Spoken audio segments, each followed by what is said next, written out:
नमस्कार, हमारे YouTube channel Kaushik classes में आपका स्वागत है। आज हम फिर से सुभद्रा कुमारी चौहान जी की कविता का शेष भाग लेकर आए हैं। तो चलिए हम शुरू करते हैं। उदित हुआ सौभाग्य, मुदित महलों में उजियाली छाई थी। यहाँ पर उदित का मतलब प्रकट होना है, मुदित का मतलब प्रसन्नता से है, खुशी से है, और उजियाली का मतलब है प्रसन्नता फैल जाना। कि राजमहलों में झांसी की जो रानी लक्ष्मीबाई है वो दुल्हन बनकर आई थी, तो पूरा जो महल है वो खुशियों से चहक उठा था, अर्थात खुशियाँ फैल गई थी। किंतु कालगति चुपके चुपके काली घटा घेर लाई थी।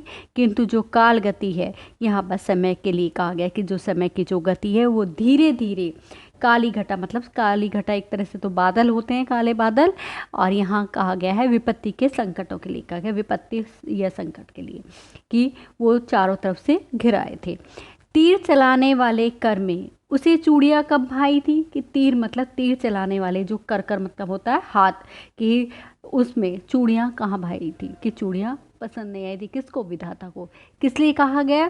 क्योंकि गंगाधर राव का देहांत हो गया था अचानक, और इस कारण से उन्होंने ये बातें कही है कि झांसी में जो कि तीर चलाने वाली लक्ष्मीबाई थी, तलवार चलाने जो हथियारों से खेलती थी, उसको में विधाता को भी उसके हाथों में चूड़ियाँ अच्छी नहीं लगी।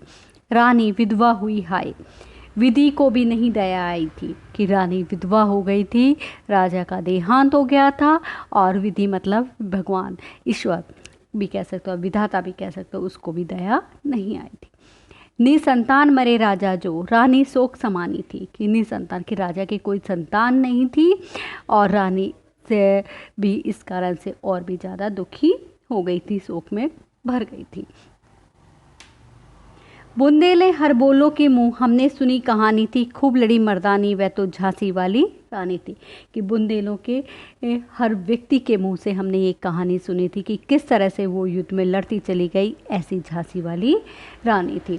तो यहाँ पर उन्होंने झांसी वाली रानी के जो विपत्ति आई है उसके बारे में बताया है।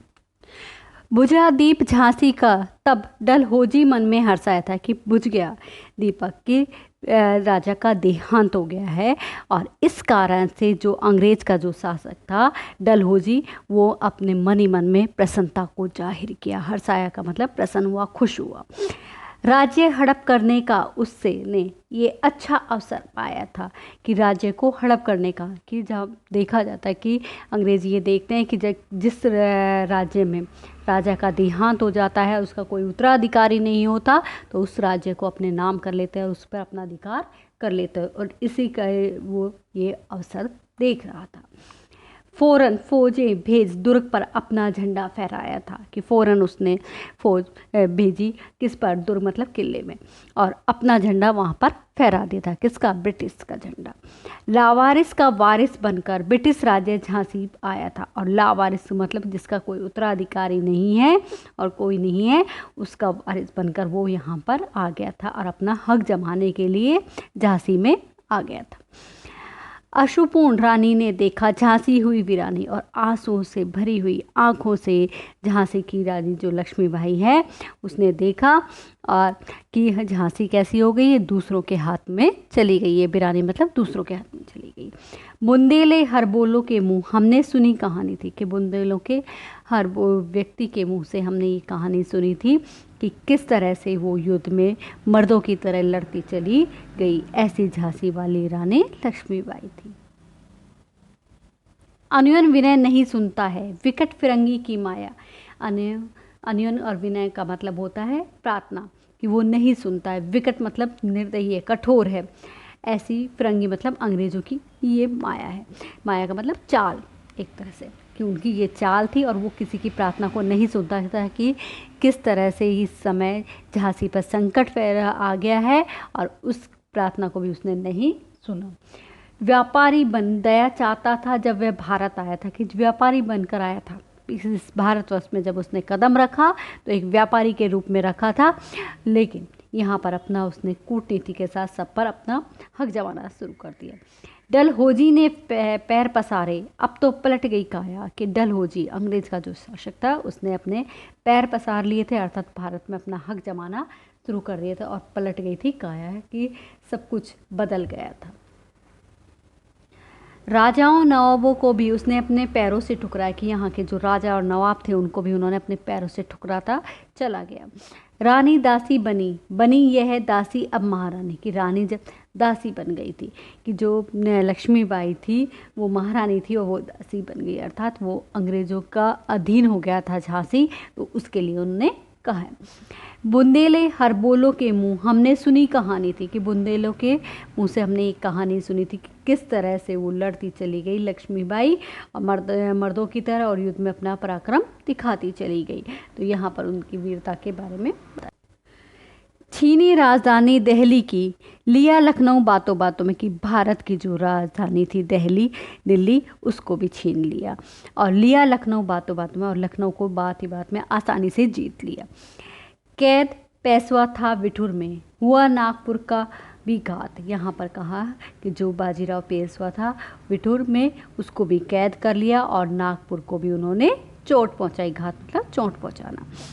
उदयपुर तंजौर सतारा कर्नाटक की कौन बिसाती, और जो उदयपुर थे, तंजौर थे, सतारा और कर्नाटक की रियासतों को की भी तो क्या बात थी, लेकिन उन्हों को भी उन्होंने आसानी से जीत लिए। जबकि सिंध पंजाब ब्रह्मा पर भी हुआ था वज्रपात, वज्रपात का मतलब है भारी संकट आ जाना। सिंध और पंजाब और ब्रह्मा देश जो भी बहुत ज़्यादा मजबूत थे उनको भी उन्होंने परास्त कर अपने अधीन कर लिया था। बंगाल मद्रास आदि की भी तो यही कहानी है, और बंगाल और मद्रास की भी यही कहानी है।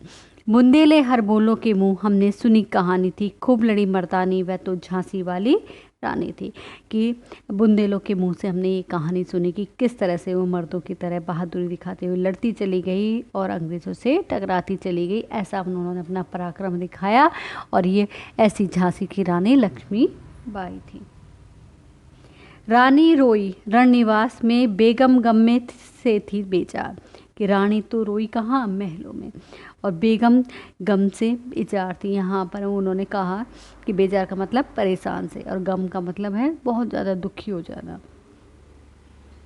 उनके गहने कपड़े बिकते थे कलकत्ता के बाज़ार में, और उनके जो गहने और कपड़े थे वो कलकत्ता के बाज़ारों में बिकते थे, क्योंकि जो रानी और जो बेगम थी, वहाँ मुसलमान के वहाँ पर बेगम बोला जाता है उन्हें, तो वो पर्दे में रहती थी, लेकिन जब उनके जो कपड़े और गहने, क्योंकि उन पर हक जमा लिया था अंग्रेज़ों ने, उनको पूरे राज्य को अपने अधीन कर लिया था, तो उनके जो कपड़े और गहने बाज़ारों में बेचते थे। वो सरेआम नीलाम छापते थे अंग्रेज़ों के अखबारों में, और सरेआम नीलामी की मतलब खुलेआम नीलाम करने के लिए छापते रहते थे, कहाँ पर, अंग्रेज़ों की अखबारों में।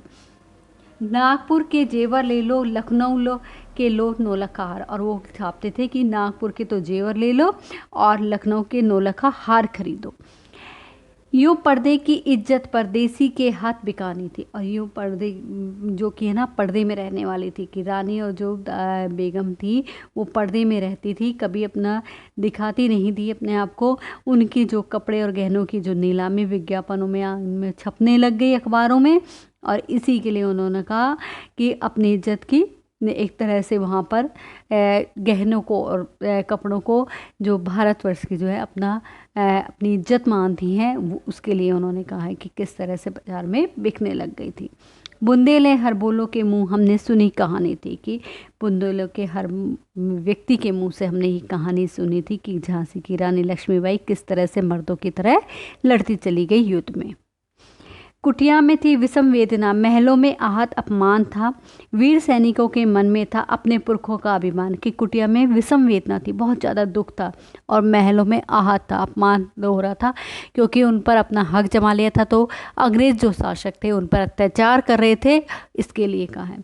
वीर सैनिकों के मन में अपने पुरखों, अपने जो वीर सैनिक थे उनमें अपने पूर्वजों के का अभिमान भरा हुआ था कि किस नाना धुनपत पेशवा जुटा रहा था सब सामान, और जो नाना धुनपत पेशवा थे वो सारा सामान जुटा रहे थे, किस तरह से अंग्रेज़ों को यहाँ से भगाया जाए और उन्हें इससे यहाँ भारतवर्ष से खदेड़ा जाए।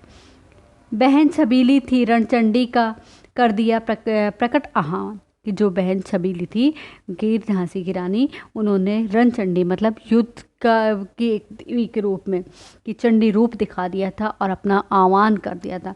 हुआ यज्ञ प्रारंभ उन्हें तो, और वो यज्ञ प्रारंभ हो गया था कि किस तरह से इनको यहाँ से भगाया जाए। 1857 की क्रांति का बिगुल उन्होंने बजाना प्रारंभ किया।